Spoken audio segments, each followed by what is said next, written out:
Hello YouTube, I want to get on here today and show you my lovely fish painting in progress and just speak on it a little bit. Mostly just talking through changes I want to make, speaking out loud, also into the void of the internet. So hello to anyone who may be on my personal void of the internet. You're welcome here, thank you for being here. Anyways, one thing that I'm not quite sure about the fish painting so far is how green the fish is. Because before I was like, this fish is too yellow. But now that I'm looking at it after I added more green, I'm like, well, this fish is too green. I want this to have more of like a yellow feel to it. And then this to have a highlight to it. One reason this has been a little bit difficult for me is because here are my reference photos, right? There's one and there's two. And if you look very carefully, the light source on both of these is like mid fish. Like this one's right here. So the lighting is like right on top of the fish, like boom, that's where the lighting is on that fish, right? And then on this one, the lighting is like under there. Thank you to my fluorescent lightings for helping with my demonstration. But yeah, it's like this one's being lit from that side, but this fish is in water, so it would only make sense for the lighting to be coming from here.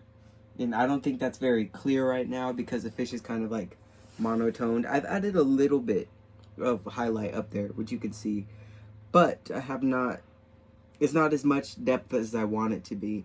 And another issue is, if you look at the original fish, this is a perch fish, by the way, the bottom of the fish itself is like a whitish gray color. It's not like, it's not green, but I don't want to paint this any like whitish gray because I don't want it to take away from the highlight up here. So I'm not sure exactly what I'm going to do there. Maybe I'll make it like a blue color. That way it'll look white, but it'll be blue because it's in the shadow. I'm not sure yet. I think it'll... Actually, it sounds like a kind of good idea.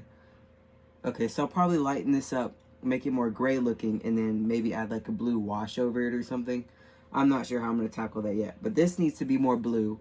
Mid-fish could use a little bit more yellow, and then this top part could use a little bit more white highlight. And also the face. The face. I really like how the eyes look. Well, the eye. He has one eye. I really like how the eye looks, but this part of the face, I don't really know what to do with it. Because looking at the, my reference photos, the face isn't quite... I don't know, like I kind of don't know how to do that, and I don't know if I want all that actual detail on it, because I'm okay with straying from realism. Like obviously this is not a realism type of fish, but I do use realistic photos as references. But you see the fish, it has like a random blotch of gray on its face and stuff. Like I don't really know what I want to do with this face yet, so that's kind of difficult. I guess maybe I could add... I definitely want to darken the gill, because the gill is this part, if you didn't know. But that's the gill, and it's not very dark. It's kind of, it gets lost when you're further away from it. So I'll darken the gill, and then maybe I'll add some kind of patch of grayish color. But maybe it'll be like a blue. Maybe I'll add like a hint of blue here, but it'll be a different blue from down here. And then another decision I've had to make so far is this little fin down here. On the original fish, it's very orange. Like that is orange. That is an orange. That's orange. And I don't want to add any orange to this painting because here's my palette. These are all of the colors that I'm using, and I don't want to add a red to the palette because it doesn't give the underwater kind of vibe that I'm going for. Like if you look at this palette, it gives lake, pond, muddy water, marine life kind of vibe, right? Like you can see that here. You see that here because that's the vibe I'm going for with the palette, with the color palette. And just having it be like that orange, it wouldn't quite make sense. I feel like it would draw a lot of attention to the fin. And the piece has nothing to do with the fin in particular. The fish just happens to have the fin. So yeah, I'm going to skip that. So I'll probably add blue here. Add some like detailed lines, kind of like how I've done up here. Sorry about the glare. I do want to fix this up a little bit, clean it some. If you look closely behind it, there is like a yellow ochre all behind it, and I painted blue on top of it just to give it some separation between the background blue and the fish. I don't know what that's called. Some kind of fin. Spiky. But yeah, I wanted to separate it so it has some clear separation between what's water and what's a part of the fish. Speaking of separation, also this fin. I'm not quite sure how to make this fin stand out and be obviously like a fin. Maybe I should add some kind of shadow behind it or something. I don't know. I don't know how to go about that because once again, maybe I might have to find another reference for it, because in these two references, this fin, you can't even see it. Like, if you zoom close, you could see it, but you can't see it. Like, the fin is translucent. And then this fin is, like, lifted off the body a little bit, which this one is supposed to be lifted off the body because bro is swimming, you know? But I'm not quite sure how to make it look like that at this moment. It's going to take some tweaking. So, I don't know. But that's a goal. That's everything I want to do with the fish. Make this more blue-gray. Figure out the face. Add a brighter highlight. And then clean this up a little bit. Because it's not super clean. It's got some... It doesn't have to be, like, perfect. But I would like it to look a little bit better.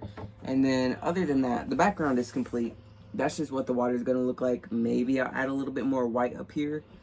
Because there's, like, one little swipe of a whitish blue up there, but I don't know. It doesn't feel too important right now. The fish and these bubbles, these are bubbles, by the way. These are my top priority, and I haven't started on the bubbles besides just a little bit of outline. I have outlined where I want the bubbles to be, but I definitely want them to have more light inside of them, because the piece originally started with the idea of 3 bubbles, because I wanted it to be 3 dots in a line.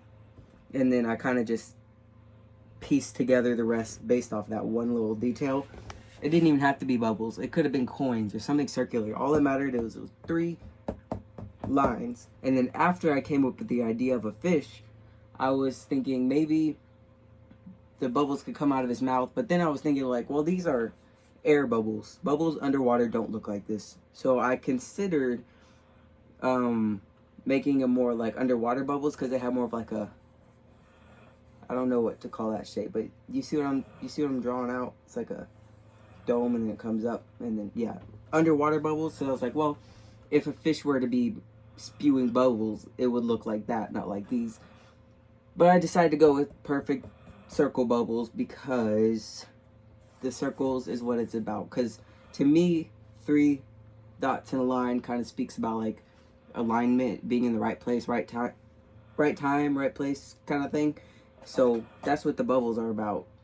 And making them more realistic bubbles just wouldn't portray that in any type of way. It would just take away. It would probably look cool, because that's why I was thinking about it. Because I was like, well, it might be a little more impressive looking if I was able to pull off like actual underwater bubbles. But I'm like, well, that wasn't the idea.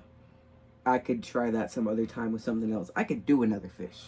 That was the thought process I had. It's like, if I want to do realistic underwater bubbles, I can do it another day, because the 3 in a row matters to me, right? Anyways, what was I talking about? How did I get there? Bubbles. The bubbles only have an outline right now because ideally I will be able to use these Mr. Pen gel crayons to fill in the bubbles, because this is much easier. I'll show you what they look like.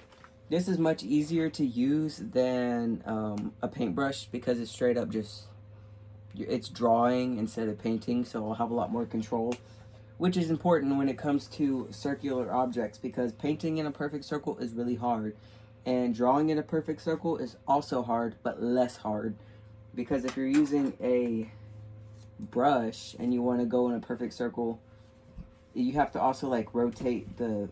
You gotta make sure you rotate the brush with your stroke and all that. But with something like this, it doesn't matter as much, because if you want it to be a circle, just hold it steady. You don't have to worry about any rotation, right?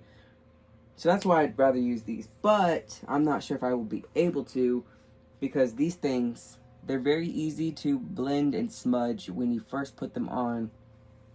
And that's where this comes in. This is my perpetual painting. This is my testing area for the gel crayons. If you can see, they're like, I used all the same colors that I would use on this. So it's been a couple of days. This line has been all smudged, and then this line I just like drew and didn't mess with anything, just to see how they would hold up after settling. So it was about a week ago,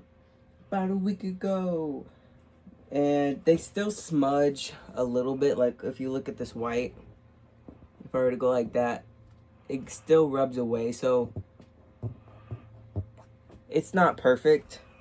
So if I wanted to use the gel crayons on this piece, I would either have to risk it potentially getting smudged in the future, or get some kind of like spray or varnish or something to lay over on top of it to make sure it doesn't smudge. But I don't have anything that would do that right now. So I'm probably just going to use paint for these, even though I really want to use the gel crayons. I don't know. I might just actually put this painting away for a little bit, let it be incomplete and unfinished for a while before I pull it back out. Because I'm kind of stuck on it. It's like, I know what needs to get done, but I'm not sure how to do it. So I think what I'm going to do is just put it away and not look at it for like maybe a couple weeks to a month, and then I'll pull it back out, and then it'll be easier for me to make decisions, just because I do that with a lot of paintings. Once I get kind of like stuck and plateau and I feel like I'm just a little lost, I'll put it away for a little bit and I'll pull it back out, and then normally when I pull it back out, I'm like, okay, this is what I gotta do. So I think that's what I'm gonna do with this painting, because I like how it's looking, but I feel like if I keep tweaking it and like adding random things without having a clear plan of what I'm trying to do, I'll probably end up messing it up. So I'm probably going to stop here, and maybe in the meantime I'll find something that I can put over this so I can use the crayons for my bubbles instead of having to use paint. Or I might just man up and figure out how to do it with paint, because it might be a little more difficult, but it's still possible for sure. It would just have a different look to it. Now I'm thinking about it, maybe it would actually look better in paint, because if you look at the crayons, they've got like some kind of texture to them, like a crayon texture. It's a crayon. But I was planning on, I was gonna smooth it out so it would be more like this. It would focus. It'd be more like this. But maybe it would look cool with like paint strokes. I don't know. So yeah, I think that's everything I have to say about this fish painting for now. If you have any helpful tips, ideas about anything that I've said in this video, I'm all ears. Please leave a comment. Let me know if you know how to solve any of the problems that I'm having, and if not, that's okay too. I hope you enjoyed it. I hope you liked the painting. And if you like stuff like this, go ahead and subscribe, and I hope to see you around. Goodbye.